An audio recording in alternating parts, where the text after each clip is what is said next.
আজ আমি আপনাদের সামনে আমার খুব প্রিয় একটি গাছ নিয়ে হাজির হয়েছি। এই গাছটি আজ আমি রিপোর্ট করব। এটি হচ্ছে নাইট কুইন।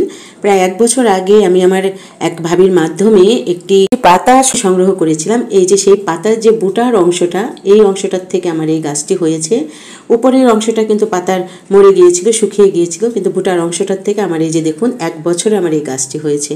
6 ইঞ্চি একটা টবের ভেতর। এখন এটি আমি রিপোর্ট করে দেখব।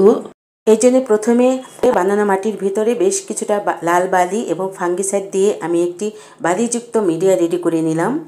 8 ইঞ্চি টবটির অর্ধেকটা মাটি দিয়ে পূর্ণ করে তারপর আমি আস্তে করে আমার যে বোতলের ভিতরে গাছটি ছিল সেটি তুলে ফেলে তারপর কিছুটা মাটি ফেলে দিয়ে টবটি ঠিক মাঝ বরাবর বসিয়ে দিয়ে আবারও কিছুটা মাটি দিয়ে পূর্ণ করে দিব এবং গাছটি লাগানো হয়ে গেলে বেশি করে পানি দিয়ে দিব। আর পানি দিয়ে দেওয়ার পর পানি যদি তলানি দিয়ে বের হয়ে যায় তাহলে বুঝবেন মিডিয়াটি পারফেক্ট আছে, গাছটি লাগানো ঠিক হয়েছে।